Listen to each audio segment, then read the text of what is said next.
Welcome back to Bridges. We are talking to John Henry Livingston. John is the president of Whirlwind U Motivational Institute and Center for Change. Amazing organization. Focused last week on a conference designed to have kids recognize that they have substantial control over the trajectory of their lives and their careers by exposing them to some fabulous leaders here in town and a wonderful speaker that we're going to talk about in a minute. But let's spend a few seconds talking about the CEOs who participated in this event.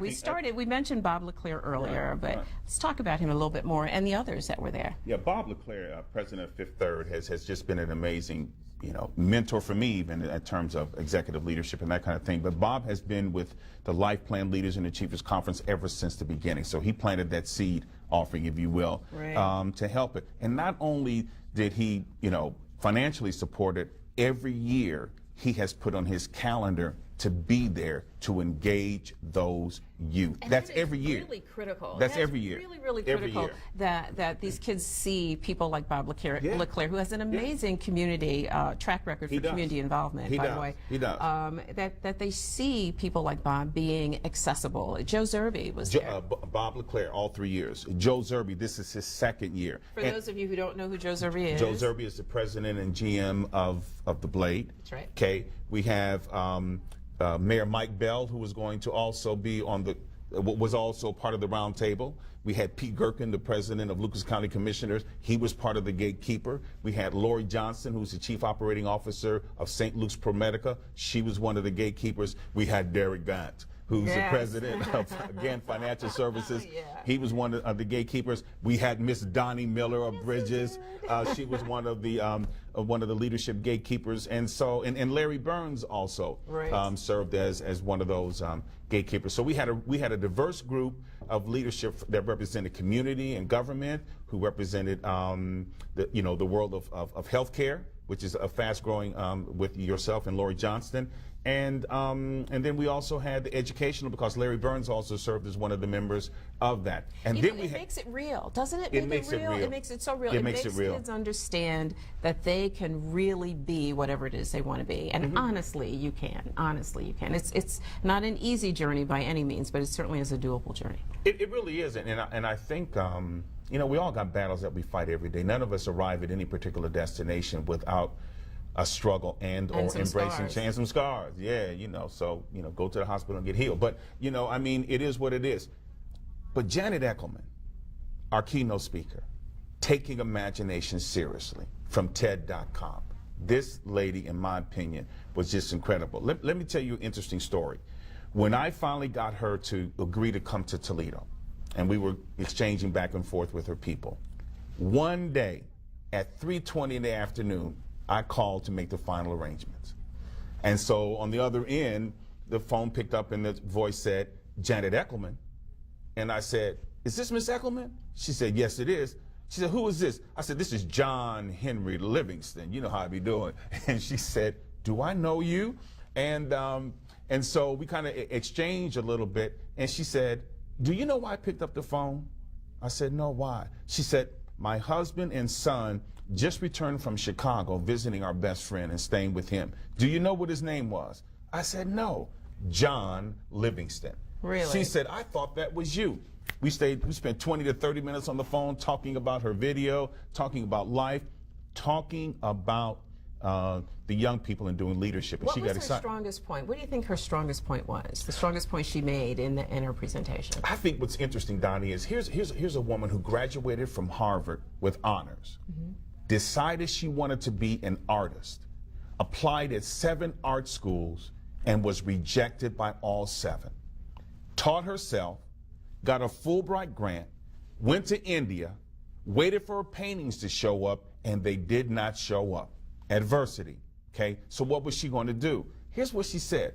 Walking on the beach 100 times, seeing the same thing, fishermen pulling their fishing nets out of the water, mounds on the beach. And she said, as many times as I walked by it, she said, but one day I saw it differently. One day You I know, saw it differently. and so if we can empower young people to look at their education differently, if we're able to tap into that reservoir that we know is there, if we can help them understand the power of education and really what it can do for them, if we can get them to look at the same thing differently.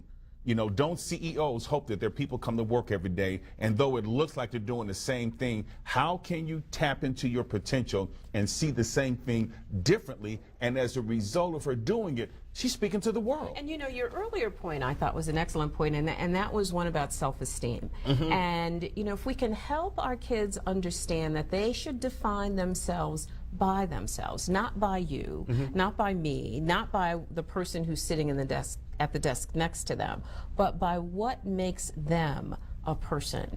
It gives them such a better opportunity to meet their own dreams. I think, yeah, we have to find a way to get young people to understand independent greatness. You have to be. Oh, I love the way you said that. You have to have. I'm gonna write that down. Independent greatness. I like that. You have to have a dream that is great. You have to be bold enough to believe that you have something inside of you that the world has never seen.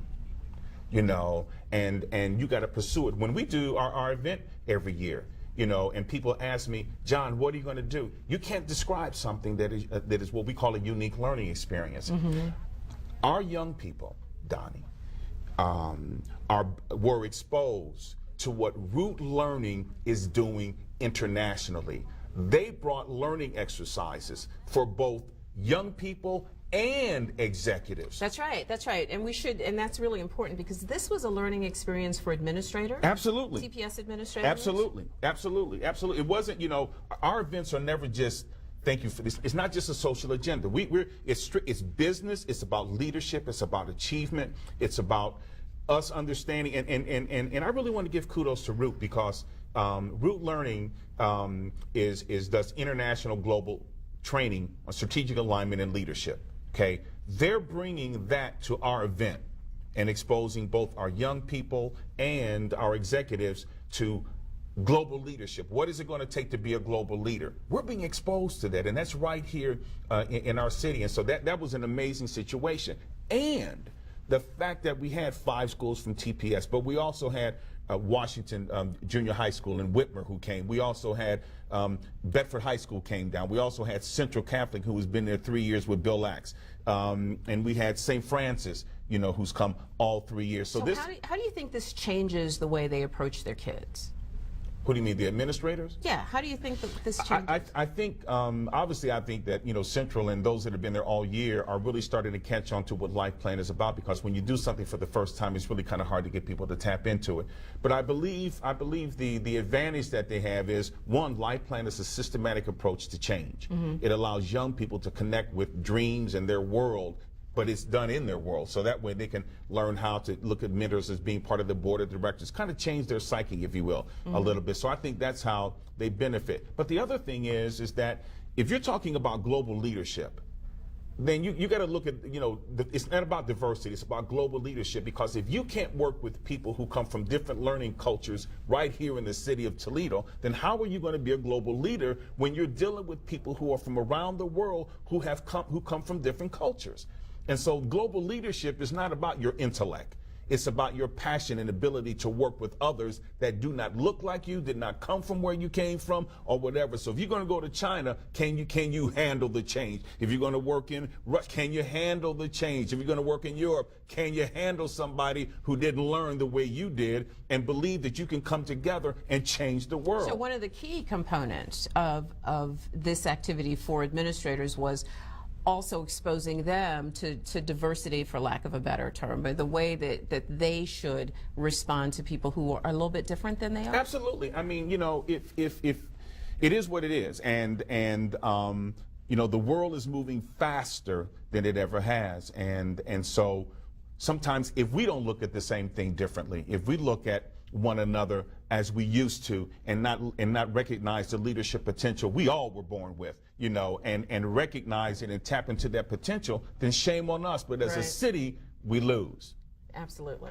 So if you didn't get to the conference last week, is there a way that people can be exposed to this kind of learning module through the year? Absolutely. One, they can email lifeplan@whirlwindu.com. Send me an email, and I will send them information on it. We're already, as soon as, the conference is over, so we're already working towards, the schools that we're going to contact next year. We hope to double the number of participants, and it'll be great. And obviously the caveat, all of the Life Plan students who came to the event, you saw they got their T-shirt, right. And boy, they were excited when they were told that they're going to the premiere weekend launch of the Avenger movie. Right.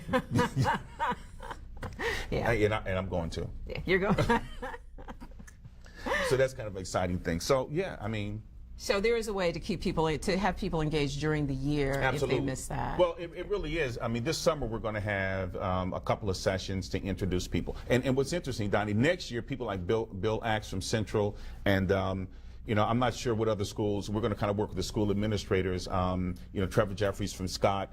I think Ms. Kelly from Rogers and Bill Axe, they're going to be a part of my advisory board, because the most important thing about what it is I do is making sure that I'm connecting with those people who are working with those students every day. Right. So they're going to kind of become my board of advisors and assisting me to make sure that how we're expanding Life Plan really is making a difference in the students, but also assisting them as administrators. So that's going to start. Next summer, 2013, those administrators will be trained to do what it is that I do in their school. Wow, that is fabulous. I want to thank you for doing this. This is so important. It's so important, and it's so hard to have kids understand that they can be, honestly, all really they can be. Thank you so much for making a difference in this community and with these kids. I really appreciate that. We all really appreciate that. Thanks, fabulous Doni. Conference last week. Fabulous conference. We got to go away for just a second, but we will be right back.